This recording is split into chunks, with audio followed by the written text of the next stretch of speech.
Hey guys, Trent here coming at you with another video. So in this video, I was going to go over some viewer questions that I've recently had in regards to shipping and just other things like that. But before that, I got a package from Chris, so we got to check that out.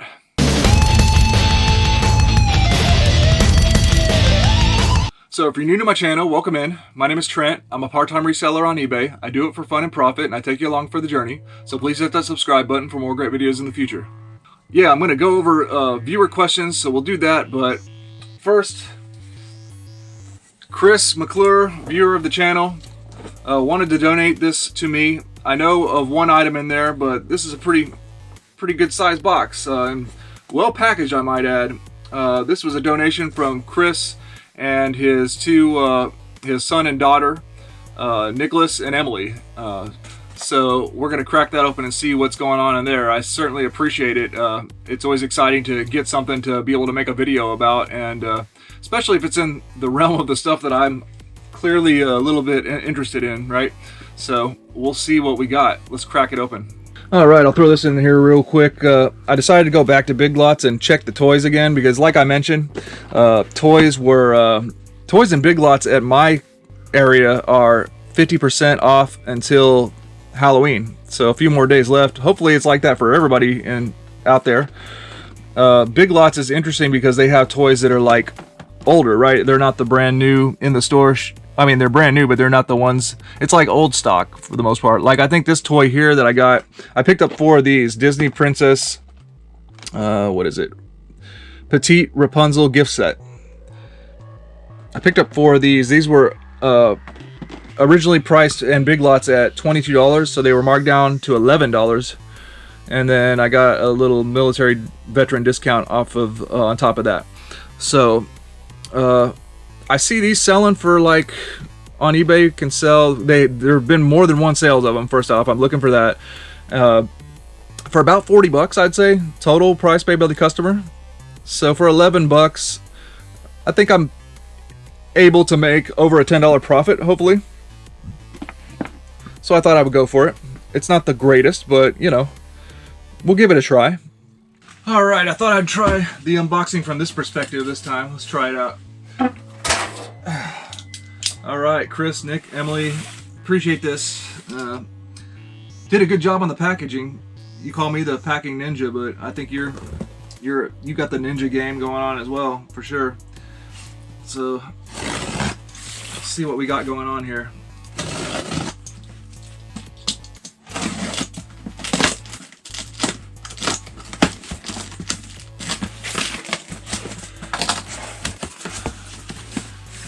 Right. Oh man, bunch of individually wrapped stuff. Cool. All right, so I'm just gonna put things down here. I have no idea what all this is. Wow. Okay.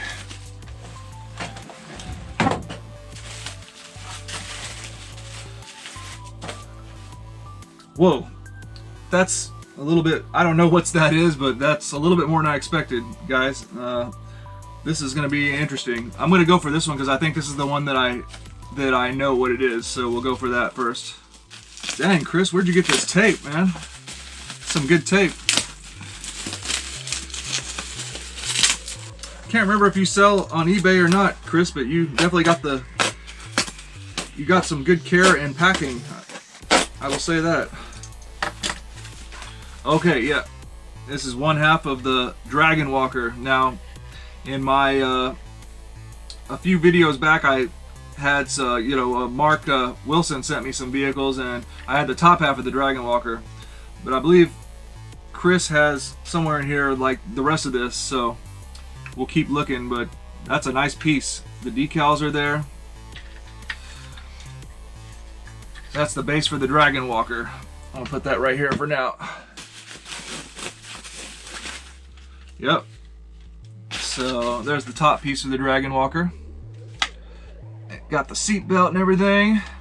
And Chris sent me a little video showing this thing in action. So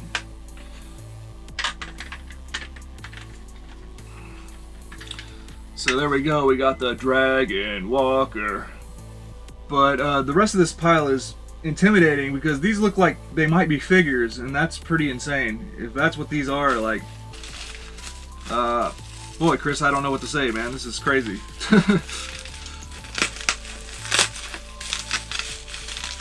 Wow. What we have here is a vintage drag store. Insane. That's awesome. Drag store. Part of the Evil Horde. So, the Evil Horde was not Skeletor's Evil Warriors, but Hordak's Evil Warriors. So this guy has a gimmick where there's a ripcord, and he has this roller right here. So he's a figure that is also a vehicle. So, wow, that's so awesome. Unbelievable. All right, all right. Oh, man. So here we have an Evil Warrior Clawful. 1981 Mattel. First couple of waves. So Clawful has his gimmick of this claw right here. Wow. Chris, this is insane, dude. Wow, so vintage Masters of the Universe Clawful. Two guys I don't have in my collection currently, too, by the way. My collection isn't super big of vintage Masters. I'm pretty much just starting it, so. He even stands up, look at that. As my butt shakes the table, I'll probably end up knocking one down, though. Some of these feel like they're even in cases, man. Jeez. Oh, wow. I know who this is. Here we have Ram Man. Whoop. I had this as a kid. So Ram Man was one of the more gimmicky guys because to make his ramming action, they had to make him kind of like a hollow-bodied character, so he doesn't have very much articulation. But, oh man, it's crazy to have this back in my hands again. One of the ones I had as a kid. So his gimmick is he has this little lever right here, so you put his legs down and then hit the lever and he does his ramming action.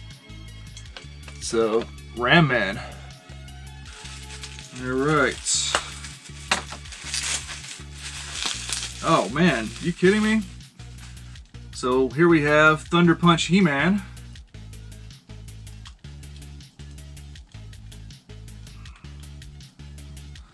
That is a variant I had as a kid as well. A little bit later, I remember I bought it secondhand at a flea market back in the 90s though. So Thunder Punch He-Man has a technology that kids probably don't even really use very much anymore. Cap gun technology. Oh, there's still even an old cap cartridge in there. Neat. So you put a little cap cartridge in his back, and then whenever you do his waist punching action, it... Whoops, I just lost a figure, didn't I? Clawful. I better put these guys down like that. I'll lay these guys down. Whenever you do his punch action, the cap would fire off, so giving him a thunder punch. So Thunder Punch He-Man. Wow. So I currently now have I have 3 of the He-Man variants actually. I got regular He-Man, Battle Armor He-Man, and now Thunder Punch He-Man. Unbelievable. I still got 5 to go. This is crazy. Alright, now we have a Stinkor, which is great because if you remember my other He-Man unboxing,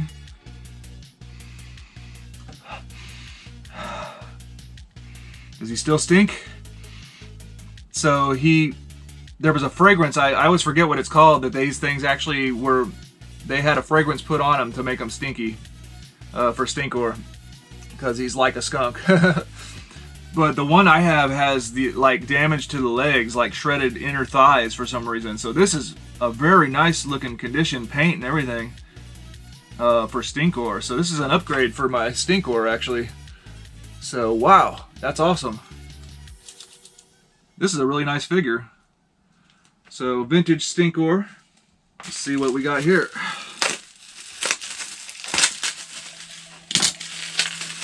Oh, I know who this is. We got another member of the Evil Horde. This was Leech.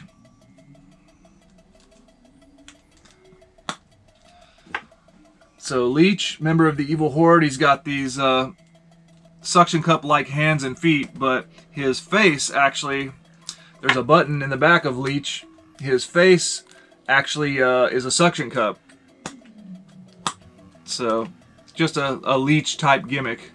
Really thick. He has like some kind of diaphragm inside of him, so his body's like a lot thicker.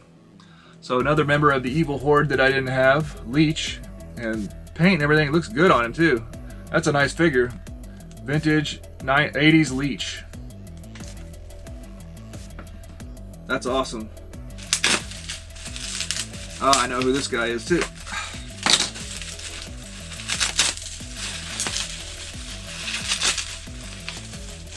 Oh, he's got his armor too. So here we have a Wave 1 figure. One of the first 8 figures ever released. This is Zodak. So Zodak was not, I think at first he was a bad guy, then he turned neutral. He's a neutral character. He's not a good guy or a bad guy, basically. It's cool. He's got his armor and everything. Only thing missing from his is just a little laser gun, and that's it. Nice. These figures are pretty good.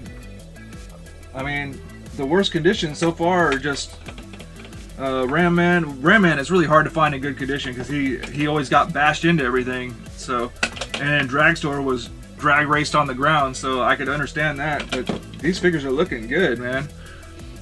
So yeah, vintage Zodak, outstanding. It's pretty insane too that pretty much so far only one of these figures I already have. This is the only duplicate so far. That's pretty crazy. And these two seem like they're in a case, so we gotta check this out. Oh man! The car case. That's a cool case. But what we have here, I'm gonna take it out of the case. I'm guessing you put them in the case because they have, looks like he has almost complete, if not complete, but man, look at the condition of this. This is Tongue Lashor. So, another member of the Snake Men. Tongue Lasher has a gimmick. He's got this tongue extending tongue action. And wow, what a nice figure. That's a beautiful figure. And he's got his accessories with him too, man. This is insane. Wow. Tongue Lasher. Very nice condition.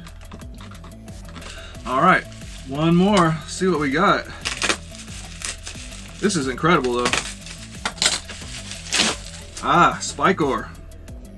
Complete. So we got a copy of Spikor here with his mace.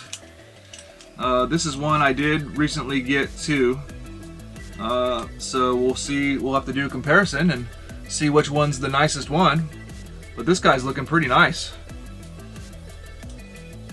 With Spikor, a lot of times the paint will get, rubbed off of here. But other than that, this looking pretty good. With the mace, it looks like a dog chewed on it a little bit. That happens. Oh man.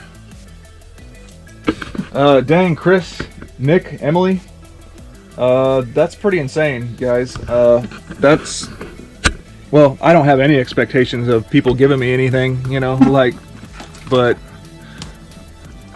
let me just say this far beyond exceeded my expectations if I were to have any, like, you guys don't have to ever send me anything, but I'm not going to pretend like I don't highly appreciate it. It's, it's like a little Christmas basically for me. So it's pretty awesome. I certainly appreciate this stuff, and these are collection pieces for me. So let me see if I can get I know he showed me a demo of the Dragon Walker. I want to get it fired up and at least fire it up here once and with a figure in it and see how it looks.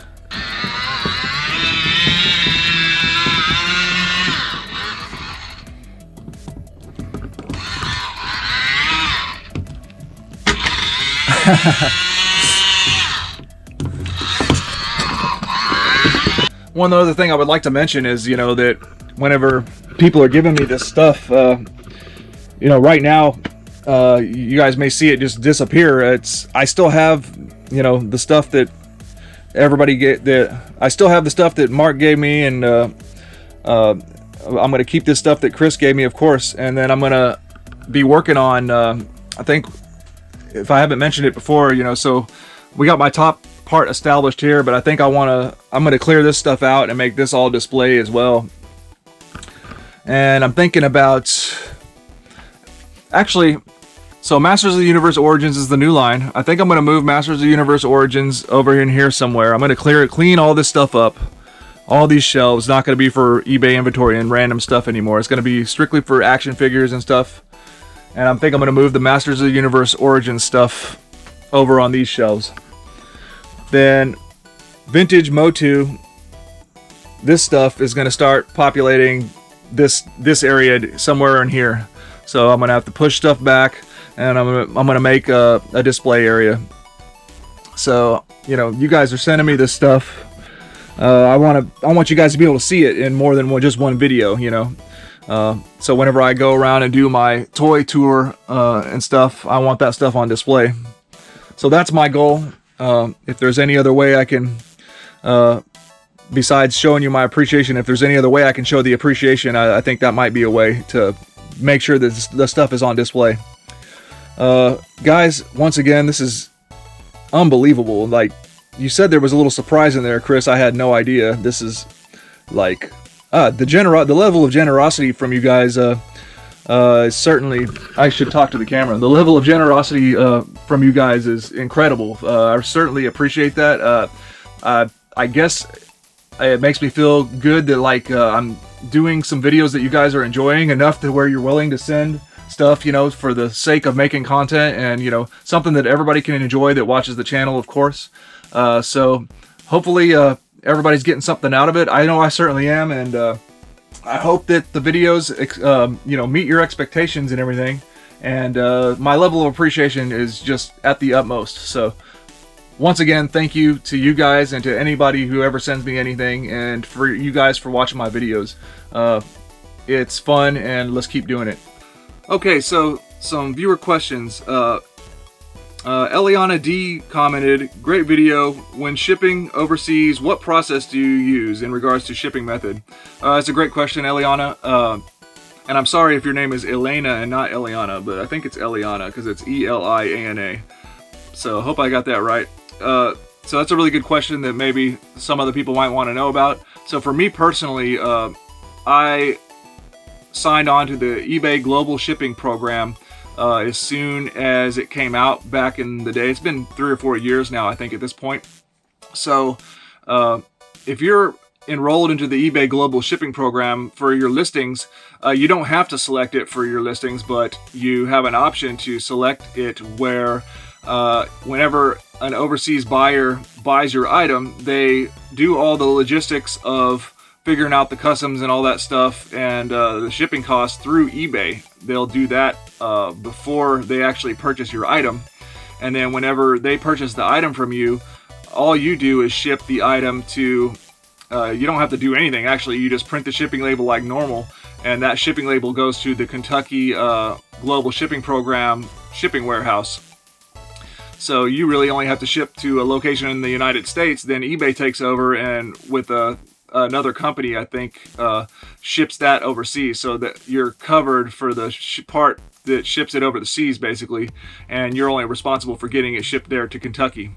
Now you can, I've had some buyers say, hey, with this global shipping program, they're charging too much. Can you offer me some, can we ship it directly? And occasionally I've done that. Not too often though. Most of the time it ends up going through the global shipping program. If I were to ship it internationally, and I have before by myself, I would just select the most optimal rate, you know, USPS international first class or whatever the case may be. Andre Mendoza commented, when you packaged the Camel Water backpack, you packaged it in a poly bag and said it's over 2 pounds. What would you choose on eBay as your shipping method? I thought priority mail was only for boxes. That's a really good question too. So priority mail, no, you can ship any of your own packaging materials. So as long as you pick the standard, priority mail shipping rate, you can ship in a poly mailer. You can ship in just a regular brown cardboard box. Of course, USPS provides free shipping materials that you can use. You certainly can use those as well, but you are not limited to using those. The only time you're limited to using priority mail's actual packaging is whenever you're shipping using the flat rate. So if you print a flat rate shipping label, a medium flat rate shipping label, you have to use a medium flat rate box. That's the only exception. Otherwise, if you're just using standard priority mail, you can ship it in anything that you have. So Andre or Andreas, I don't know exactly how you pronounce your name too. I see you guys' comments all the time, but I've never heard your guys' names said, so keep that in mind. It was a good question though, appreciate that. Here's a comment by DKP Productions. They commented, I learned my lesson shipping an item via flat rate in a priority box, and the customer got charged extra, and the item was withheld at my local post office. Yeah, so it sounds like he used the flat rate shipping label, but he didn't use the proper flat rate box that went with that particular flat rate, right? So yeah, if you do that, I could see so I could see how that'd be a problem. That's a good comment, because I could see, if you accidentally use the wrong non-flat rate box, even if it's by priority mail, if you use a non-flat rate box and you print that flat rate shipping label, though, somebody's gonna get dinged. And in this case, it sounds like it was the customer, and then his item actually got withheld at the post office. So be careful on that. Torrin Skinner commented, great video. I don't know if you mentioned it, but one thing I learned about priority mail is that you can't use a priority mail box or any box that says priority mail on it for shipping first class. Yes, that's a good point too. First class shipping is first class and not priority mail. That's a different service. It's by USPS for both services, but first class is first class, and then priority mail is its own other set of services. So the free priority mail shipping supplies are for priority mail strictly. You can't use them for first class, you can't use them for media mail, you can't use them for USPS, what is it called? Is it Smart Post? No. Parcel Select, I think it's called. They're economy shipping. You can't use them for any of that. Mark Plain commented, you are not allowed to do eBay promotions. This is talking about promoted listings, advertising, unless you have 400 sales. No one tells you this. Just wasted a full day of my valuable time listing on eBay to find out I cannot advertise. We discussed that a little bit, Mark. Sorry to hear that. Hope everything turned around for you. I didn't know that though. It sounds like Mark was trying to ramp up quickly, trying to get a business model going on eBay, and he was planning on whatever particular item he had put together. He was planning on heavily promoting it to get it out there to be seen and get purchased. But one of the requirements for promoted listings is you have to have recent sales history is what I read. But I guess he got told an actual number whenever he got denied the ability to promote his listings. He was told that you have to have 400 sales. I'm guessing that's 400 recent transactions. So I did not know that. So something to be aware of. You do have to have a sales record if you plan on promoting your listing. So if you're thinking you're going to jump in and list a bunch of items real quick and then promote them all, it's not so fast. So just something to be aware of. Zeke G Blocks replied. He replied to another comment. I think it was in regards to priority mail legal flat rate envelopes. So a legal flat rate envelope is one you're not really going to see most of the time at your post office. You'll have to order it on. That's what the question is about. Actually, let me just go ahead and read the whole thing. The Radical Reseller had the same question. Also, does your local post office carry them behind the counter, or do you always have to order them online? He was talking about, the legal flat rate envelope. So the legal flat rate envelope only costs a little bit more than the regular flat rate, which is a little bit shorter, because this one's a whole 15 inches long. That's where it gets the name legal. It has nothing to do with legality, like that. It doesn't mean it's specifically for legal documents, although a lot of people think that. It just means that it's a legal size. You know, there's these terms whenever you talk about like you know, paper size. Legal paper size is what it refers to. But you can use it to ship anything. And in the I've given a lot of examples where I ship a pair of jeans in these, and so I believe they were asking about that. So yeah, if you want to get priority mail legal flat rate envelopes, they cost to ship about the same as a padded flat rate. A lot of people use the padded flat rate to ship stuff like where are they? A lot of people use the padded flat rate to ship stuff like jeans in. I've always preferred this. It's a little bit longer, and this one used to be only like $4.99 back in the day, actually. So prices have definitely changed on everything, but either one of these are great, and you can order them.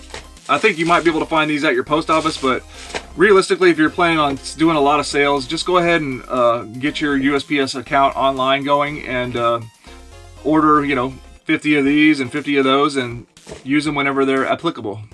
Alright guys, well, that's going to do it for this video. I hope you enjoyed. Please like, comment, and subscribe. Let me know about any interesting eBay tips, tricks, finds, or leave a comment down in the comment section to say hi, or your questions. Obviously, I can make more videos like this are great. Once again, thanks to Chris, Nicholas, and Emily for sending me that mystery box. Somewhat partial mystery box. It's great. I certainly appreciate it. It adds an extra level of enthusiasm and excitement to making my videos for sure. So I really appreciate it, and it was good content to make a video with. It was really awesome. So once again, I hope you guys enjoyed, and have a good one.